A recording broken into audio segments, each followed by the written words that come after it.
présence. Alors nous sommes ici rassemblés dans le cadre de la première édition de l'Université panafricaine qui est un événement qui va se tenir tout au long de l'année.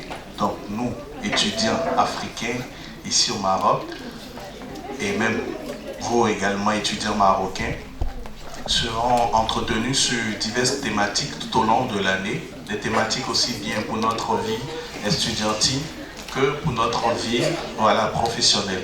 Donc aujourd'hui, nous aurons essentiellement 3 thématiques. La première thématique sera l'insertion, la seconde sera l'entrepreneuriat et l'auto-emploi, et la dernière thématique, nous aurons des différents témoignages du vécu de certains lauréats ici au Maroc.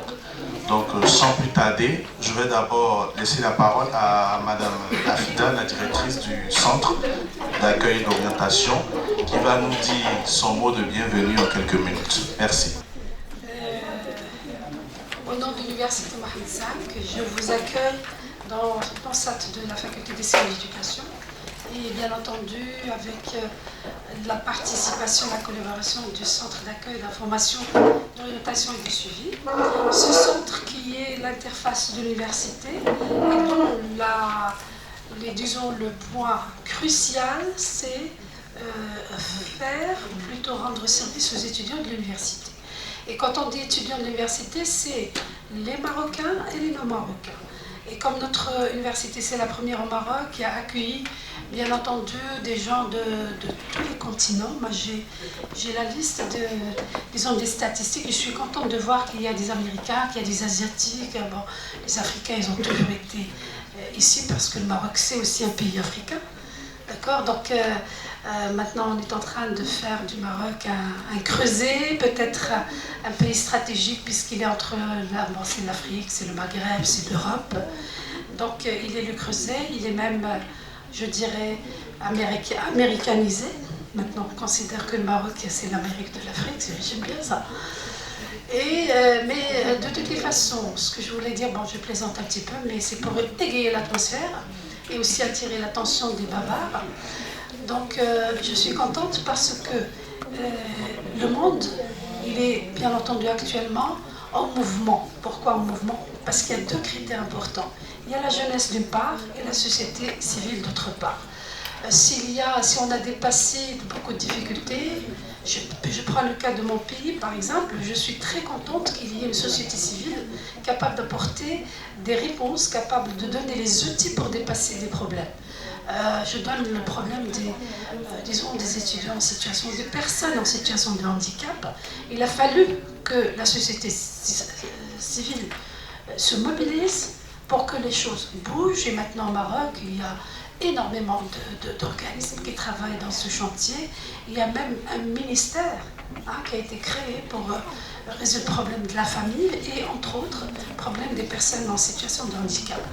Donc c'est vrai, comme je viens de dire à l'autre demoiselle à la télé, la jeunesse actuelle, elle est un petit peu dévalorisée par rapport aux générations précédentes. Dévalorisée dans la mesure où elle ne répond pas au schéma traditionnel tracé par les anciens. Donc l'école ancienne avec les murs, avec le tableau de professeur qui détient le savoir et le dialogue qui va dans un seul sens, tout ça, c'était du passé, c'était bon, bien ou mal, ça a donné quelque chose, c'est sûr. Mais maintenant le monde a changé, la jeunesse aussi. Donc je suis optimiste parce que la jeunesse, malgré ce qu'on dise, elle est consciente du problème, ou des problèmes qu'elle endure, qu'elle va rencontrer dans l'avenir, mais je suis sûre que tout un chacun ici et ailleurs a des outils, il a une vue stratégique, il a vraiment une vision claire de ce qu'il veut faire dans l'avenir et aussi de ce qu'il va faire comme pièce. Il faut porter un puzzle pour que ça prenne son image finale. Donc, soyez les bienvenus à la faculté des sciences d'éducation, à l'université Mohamed V, au CAIOS. Et je suis sûre que ce programme que vous proposez à nos jeunes va être quand même un défi, mais aussi une affirmation de votre association. Et aussi, c'est un moyen pour nos étudiants d'avancer, contribuer au développement de leurs compétences. Parce que l'avenir, ce n'est pas un avenir des diplômes, mais c'est un avenir des compétences. Et je le dis, je le répète, le diplôme à lui seul ne servira plus à rien. Et je sais ce que je dis parce que je suis tout le temps dans des projets à l'échelle internationale. Et ça y est, à l'international, on ne parle plus de diplôme, on parle de compétences. Soit on est compétent, soit on ne l'est pas. Et avoir un diplôme ne veut pas dire qu'on est compétent. C'est pourquoi je dis, c'est bien de préparer un diplôme, mais parallèlement, il faudrait œuvrer pour développer toutes les compétences demandées par le marché du travail. Voilà, vous êtes les bienvenus à cette activité qui est la vôtre. Vous êtes les bienvenus chez nous, et donc ce sont les étudiants avec qui vous allez travailler. On aura l'occasion aussi d'inviter d'autres étudiants. Et puis on est là pour vous servir. Donc on retient effectivement que l'avenir n'appartiendra pas au diplôme, mais l'avenir appartiendra aux compétences. Merci encore à Mme Afida pour son allocution et ses conseils. Donc je vais maintenant laisser la parole à monsieur le représentant de la Sésame, s'il est là. Le représentant, voilà, tu peux me rejoindre s'il te plaît. Bonsoir à tous déjà.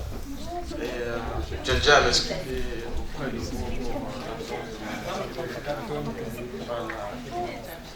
mais ce que cette université d'été, quand même, c'est une très belle initiative qui permet quand même d'étudier, d'accompagner les étudiants côté académique et scientifique, parce que probablement, on va dire que en appliquant surtout sur la recherche. Et moi, à mon avis, c'est que dans les universités africaines en général, on est surtout basé sur, comme Madame l'a bien représenté tout de suite, par les acquis venant des professeurs.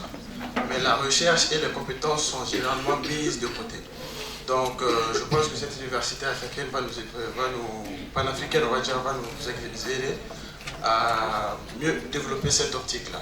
Et puis je vous remercie, et puis merci beaucoup à vous et bienvenue.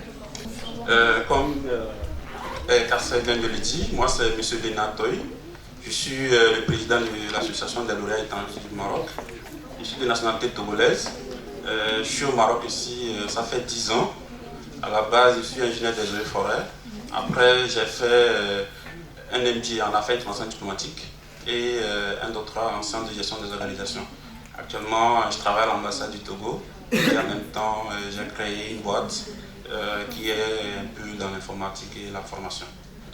Et bon, on est là ici aujourd'hui, c'est pour parler du programme de l'université panafricaine. Je pense que la directrice elle a pratiquement tout dit, mais moi je vais tout simplement vous présenter un peu notre association, ce qu'on fait au sein de l'association, qui sommes-nous, nos objectifs, et en même temps vous dire aussi 2-3 mots sur le programme, pourquoi ce programme d'ailleurs d'abord. Et je laisse la parole, je suis très bien accompagné, il y a des experts qui sont là, c'est eux-mêmes qui vont vous parler du programme. Voilà, comme j'ai dit tantôt, je représente l'ASLEM. ASLEM, nous avons la vision fondatrice de l'ASLEM, est née en réponse de la nécessité de créer une synergie d'action des cadres formés au Maroc ici, qui, à travers la coopération universitaire que le Maroc a mis en place.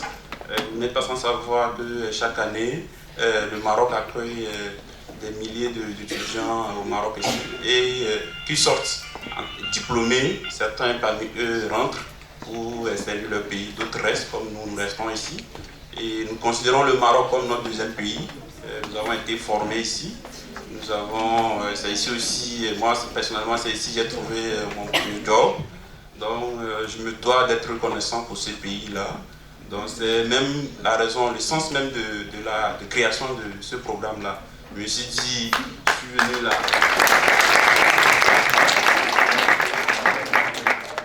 Ouais, j'étais venu tout petit, à 18 ans.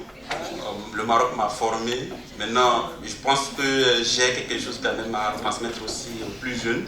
Je n'ai pas le monopole du savoir, c'est justement pour ça que je suis très bien accompagné. Nous allons essayer de vous présenter ce programme qui va s'échelonner tout au long de l'année, l'année 2020-2021.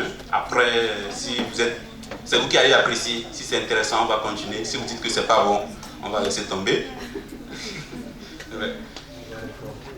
Bon, peut-être on va réformer, mais pourquoi pas. Et voilà. Et au sein de l'association, nous avons 4 ou 5 projets comme ça. Il y a le projet qu'on va très rapidement exécuter. C'est le sommet africain des lauréats étrangers du Maroc. C'est un événement qui va se passer sur 4 jours et qui espère ramener tous les anciens diplômés du Maroc.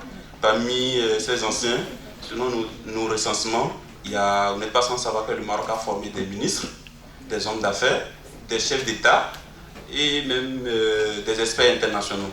Donc je pense que c'est une fierté, nous sommes fiers de cela et nous espérons que ces personnalités-là reviennent pour qu'on puisse le dire haut et fort que voilà, le Maroc c'est un pays, c'est un modèle de développement, c'est un modèle en termes de l'enseignement, de formation supérieure. Le Maroc n'a rien à envier à la France.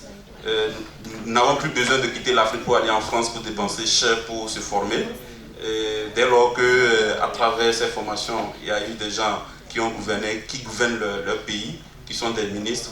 Donc je pense que nous pouvons rester en Afrique ici, se former et travailler pour développer notre pays. Et au-delà du sommet, le sommet qu'on va organiser, le thème qu'on a choisi cette année, c'est la mobilisation des compétences africaines pour le développement, l'innovation et la digitalisation, afin que l'Afrique puisse être développée. Et comme j'ai dit tantôt, ça va se passer 4 jours. Le dernier jour, le 3e jour, il y aura un concours de projets. Donc c'est ouvert à tout le monde, pas seulement les étrangers, les Marocains aussi qui ont des idées innovantes, des idées attractives. Ils peuvent venir, ils peuvent postuler pour venir présenter leurs projets. Nous avons des partenaires, des fonds d'investissement, ils seront là. Ceux qui auront des projets intéressants, ceux qui auront des idées innovantes, ils vont trouver des partenaires, ils peuvent signer des partenariats avec des investisseurs qui seront là. Donc je fais appel en même temps à vous de nous contacter. Nous avons un site, nous sommes sur les réseaux sociaux, tous les réseaux sociaux pratiquement. Nous avons une page Facebook, nous avons un site, nous avons même un site aussi, rien que pour le sommet qu'on va organiser là. Vous pouvez checker, vous pouvez chercher sur Google là, Association des lauréats étrangers du Maroc, vous allez voir notre site, ou bien Sommet africain des lauréats étrangers du Maroc, vous allez voir sur le site du sommet. Et tout le programme est sur ça. Maintenant, à part ce projet, nous avons le projet aussi d'orientation des nouveaux, parce que nous avons remarqué que beaucoup de gens, d'étudiants, quand ils quittent leur pays, ils ne connaissent pas très bien le Maroc, et ils viennent, certains ils veulent faire des formations qui sont reconnues, qui sont accréditées, mais bon, comme vous le savez tous, ce n'est pas toutes les écoles qui ont les mêmes niveaux au Maroc ici. Il y a des écoles qui sont juste autorisées à s'installer, il y a d'autres écoles qui sont accréditées, il y a d'autres écoles qui sont reconnues. Et certains, quand tu viens, tu fais une formation dans une école qui n'est pas accréditée ni reconnue, quand tu retournes dans ton pays, tu ne peux pas servir. Et pourtant, il y a beaucoup qui se font arnaquer dans ce sens-là. Et nous voulons quand même se positionner pour pouvoir orienter ces jeunes-là. C'est vrai, il y a des cabinets qui sont là, qui font ce travail et ils le font très bien. Certains le font très bien, d'autres aussi, ils cherchent juste de l'argent. Parmi ceux qui ont des cabinets, ceux qui ont des entreprises qui sont dedans, il y a même notre collègue qui est là, M. Stan. Il a eu la brillante idée même de mettre en place une structure rien que pour orienter ces nouveaux. Donc c'est une personne à féliciter et à encourager. C'est justement pour ça, à chaque fois, partout où je vais, et il s'agit d'étudiants, je fais tout qu'il soit avec nous. Normalement, il a pu venir voir, je pense, aujourd'hui ou demain, mais à cause de ce projet, il est resté pour pouvoir partager son expérience et ce qu'il fait. Je pense que je ne vais pas trop monopoliser la parole du moins. Il y a 2-3 projets aussi qui sont là. Mais bon, comme j'ai dit tantôt, nous avons nos pages Facebook, Twitter, Instagram et tout le reste. Vous pouvez nous contacter si vous avez besoin de plus d'informations. Maintenant, le projet, comment appelle-t-on, Université panafricaine, est né, ça fait même pas 1 an. C'est la directrice, madame la directrice, à travers Myriam, qui nous avait contacté pour nous demander si on pouvait accompagner ou assister ou on pouvait travailler ensemble lors des universités d'été qu'ils organisent chaque année. Nous, tout de suite, on a trouvé que c'était une bonne idée. Nous avons adhéré à l'idée, mais on n'a pas pu organiser une activité l'été passé. Mais nous étions tous, bon, le bureau était tout, nous tous on était tous rentrés pour des vacances. Au retour, j'ai repris contact avec eux, j'ai dit mais il faut qu'on fasse ce projet-là. Et c'est là l'idée de faire ce programme est née. Donc nous allons les écouter tout au long de l'année, comme j'ai dit tantôt. Et s'il y a des trucs intéressants, on peut encore ajouter. Et en 2-3 mots, c'est ce que j'ai bien voulu dire. Et je vais laisser la parole et déclarer la séance ouverte. Voilà. Monsieur Léna, je rappelle qu'il est le président de l'association des lauréats étrangers au Maroc. Donc l'ASLEM, comme vous l'avez constaté dans son allocution, est une association qui se veut fédératrice de toutes les compétences, tous ceux qui ont été formés ici au Maroc, pour pourquoi pas essayer de fédérer les idées, les projets pour le développement de notre continent africain, mais aussi en signe de reconnaissance au Maroc, le pays qui nous a tous formés.